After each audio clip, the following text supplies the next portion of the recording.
without repayment with interest have experienced lower replacement rates, RR, at the retirement due to the pressure placed on the schemes.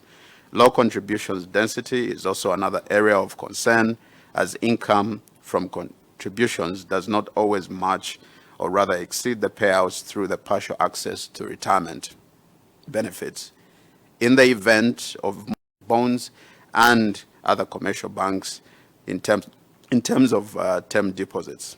In order to achieve this partial withdrawal, estimated at 17 billion kwacha, NAPSA might need to liquidate some of these investments, posing a huge risk on the financial system of the country, a situation that might bring far-fetched consequences on the recovery, growth, and sustainability of our economy. This might also affect the ability of the scheme to pay retirees at the point of exit from employment. As a trade union, we are also concerned, Mr. Chairperson, with the welfare of our members, both at the authority and the banks that might be affected thereof. We have a duty to improve and protect the conditions of service of our members, and strongly feel if this process is not well managed, the employees of the authority, particularly our members, might be affected negatively. Early access to benefits always resolve the challenge in the immediate future, but does not seek to cure the long term, given that contributing members shall require more funds at the point of exit. Due to the fact that they usually do not have access to any other income and their benefits shall be paid out less, the amount earlier withdrawn. The primary goal of any pension system is to provide adequate, affordable, sustainable, and robust retirement scheme income. Pension funds have a single objective, which is to provide adequate pension to individuals after their working life, and should be managed with one portfolio to meet this objective. Stakeholders must therefore ensure that any amendment to the National Pension Act take into consideration the welfare of contributing members and deliver a seamless transition of income into retirement. Chair, our possible threats advanced before the committee for this partial withdrawal include the following: possibility of reduced pension amounts which is due to retire as a result of the pension withdrawal. And in terms of a lump sum, and the amounts might be reduced, making the retiree worse off. Chair, permit me to read that point once more for the purpose of clarity. Possibility of reduced pension amounts when one is due to retire as a result of the pension withdrawal. And in terms of lump sum, the amount might be reduced, making the retiree worse off. Point number 2, bad investment due to limited investment acumen may lead to loss of the accessed funds. Limited funds available for investment and development for pension houses. Low levels of financial literacy and business management. Possibility of winding the projected actuarial deficit. Chair, allow me to advance before this committee the benefits of early access, which include the following. Early access or partial withdrawal of pension benefits shall enable workers to access funds while they are energetic and have the space to take risks, enable workers to invest in their various immediate and long-term projects with exponential growth opportunities over time. Workers shall be able to access funds for immediate and long-term needs, such as critical health services, tertiary education, which are significantly costly. Reduce the payment burden on the pension houses at the point of exit. Funds can be used to pay off loans that have been serviced at higher interest rates. Improve productivity amongst workers after paying off loans, which will contribute to the productivity ratios of the country. Our last point, more money in circulation, giving business opportunities to those that are in the informal sector. Chair, allow me to advance before this committee our conclusion and a few recommendations that will help in decision-making as we journey together as stakeholders on this path. It is a considered view of the Union, therefore, that the partial withdrawal of pension contributions by members shall benefit workers, that they shall have immediate access to funds at the point these funds are needed. However, stakeholders need to ensure that members are adequately sensitized due to the low levels of financial literacy amongst workers. ZUFIAW has tasked its informal sector to provide training, investment opportunity, and guidance to union members that shall opt to access part of their benefits earlier than the legally designated retirement age. We call upon government to pass laws that will compel both the private and public institutions to have in-house pension schemes as a way of safeguarding the future of workers and that of their loved ones. For the record, Mr. Chairman, 90% of our recognition agreement with employers, pension form part of the negotiable items, demonstrating the union's desire to safeguard our members' future while they invest for today. We further wish to entreat government to put safety nets to ensure that they achieve the intended purpose of amending the Act. The Ministry of Labour and Social Security, employers, unions, and importantly, the ministries of local government and MSMEs remain key in ensuring workers invest their funds through constituency development projects and make available sensitization on business establishment and management supported by business investment opportunities made available for workers to invest these funds locally.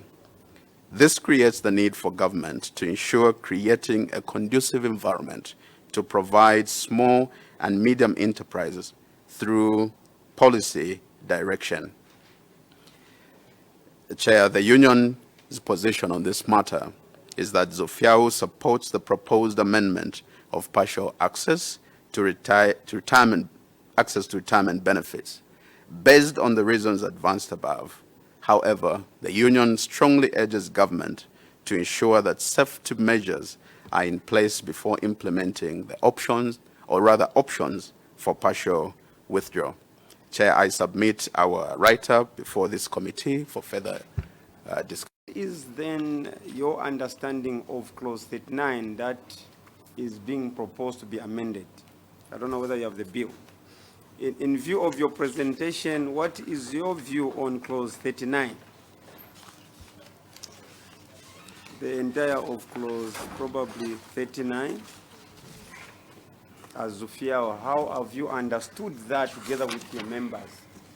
This particular clause, in simple understanding, so that your members there, as part of this particular committee, should be able to have further understanding of what this particular clause means for them.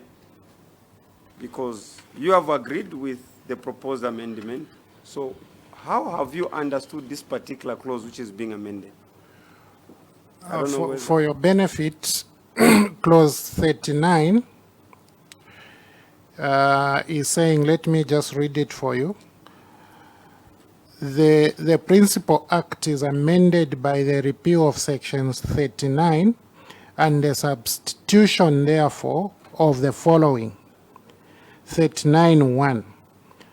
Despite section 11(1), a person who before the commencement of this act was under pensionable age and was a member of the existing fund may be paid a one-off age benefit under the existing fund where that person, A, attains a minimum age of 36 and B, has made contributions to the existing fund.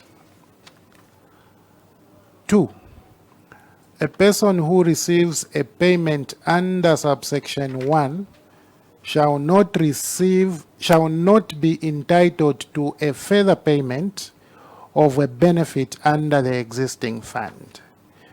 3, the minister may, by statutory instrument, prescribe A, the conditions for qualification for entitlement for a benefit under this but or in respect of a member who is above a prescribed age on the day the act comes into force. B, that a member of the existing fund may convert the amount into their account under the fund into pensionable employment for the purposes of pension or invalided pension in accordance with a described formula. Or C, the manner of transfer of pensionable employment in respect of persons covered under other pension laws, therefore the date of commencement of this act, before the date of commencement of this act. So that is a section the Honorable is asking about.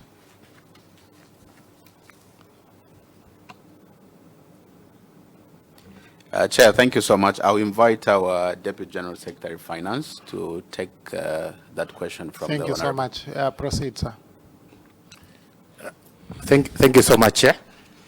Yes, Chair, we discussed this bill, but I think before I go further, we need clarity on this. I know this bill has gone far, but we need an understanding of the existing fund.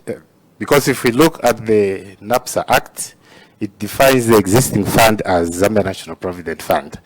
So we also needed some clarity on which one are we talking about. Are we talking about the NAPSA Act or the Zambia National Provident Fund? Okay. Yes. So what is the answer to your understanding?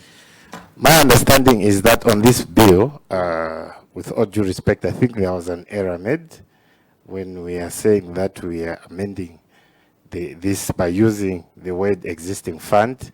I think we are insinuating that we are talking about NAPSA when we are talking about ZNPF. Okay. Yes. So besides that, we feel uncomfortable about that because it's not clear. There's not much clarity. I think the first time we saw the bill, we tried to talk to people who have access to Parliament to have a look at it. I think we didn't get a response.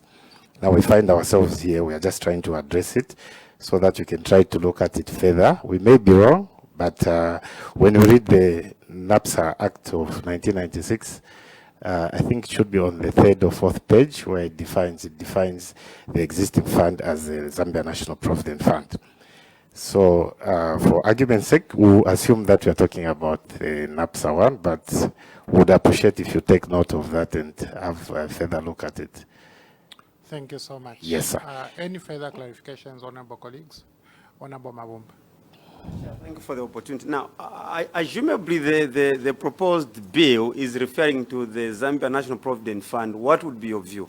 Would your view change based on what you have submitted in terms of your agreement that we agree with a partial withdrawal? Thank you so much, Honorable. I think our view does not change. We are very much aware that ZNPF is something that needs to be closed. I know that access there was 50 years, but they are trying to close it to make people have access to it since it was closed. Now, when we come to the NAPSA Act, changing it, we agree with it for so many reasons, because if you look at to good use. So that's why I think my GSE has mentioned that we are doing the trainings on financial literacy. Even as we are speaking right now, we have our members we are training at Secretariat there. So we are just trying to come into that. We agree with it. If they use it prudently and they invest that prudently, I think they will be better off by the time they retire. Our submission, Chair. Any further clarifications, honorable colleagues? If none, it remains for me to thank ZUFIAW for appearing before this committee, and just to assure ZUFIAW that your submission is going to be very, very useful in as far as informing the committee is concerned as we come up with recommendations to Madam Speaker. So I'll let you go now, and I wish to withdraw the immunity which I conferred on you. Yeah, I mean, it's ritual. it has to remain so that you can be as free as you came in. Let me wish you all the very best for the rest of the day. Thank you so much. Thank you, Chair. Thank you, Honorable Ministers. Thank you, Chair, and thank you, Honorable Ministers. I think we're happy that we could be here, and ZUFIAW remains open to engage further. I wish you a pleasant day. Thank you so much. Soon all of us will be ministers, and that's okay for